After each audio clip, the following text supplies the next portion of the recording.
అమ్మవారి దర్శనం అయిపోయిన తర్వాత పిల్లలు కాస్త ఎంజాయ్ చేయడానికి అమ్మవారి టెంపుల్‌కి దగ్గరలో ఉన్న భవానీ ఐలాండ్‌కి అయితే వచ్చేసాము.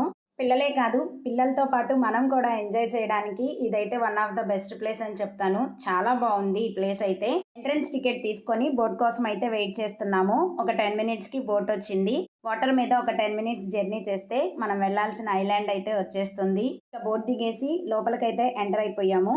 అప్పటికే ఫుల్ హెడేక్‌గా ఉండేసరికి ఎంటర్ అవ్వంగాల్నే కాఫీ షాప్ కనపడింది. వెంటనే ఫస్ట్ కాఫీ తాగానండి.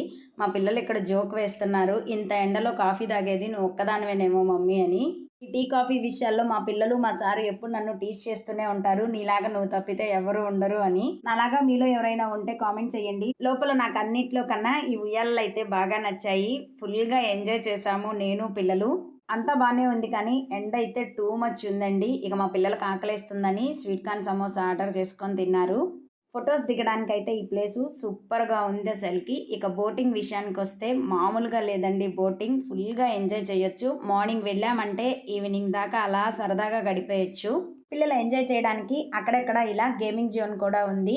ఇక ఈవినింగ్ అయ్యేసరికి కల్చరల్ యాక్టివిటీస్ కూడా ఉన్నాయి. కాసేపు ఇక్కడ కూర్చొని అప్పటికే 6:30 అయిందని రిటర్న్ అయితే బయలుదేరిపోయినాము. సమ్మర్ హాలిడేస్‌కి పిల్లలతో వన్ డే అలా సరదాగా గడపాలంటే ఈ ప్లేస్‌నైతే చూస్ చేసుకోవచ్చు. అంతే ఈ వ్లాగ్ నచ్చిందా? నచ్చితే ఒక చిన్న లైక్ చేసి సబ్స్క్రైబ్ చేసుకోండి. మరొక మంచి వీడియోతో మళ్ళీ కలుస్తాను. అప్పటి వరకు stay tune to Sudhavahini vlogs. Don't forget to subscribe. Bye.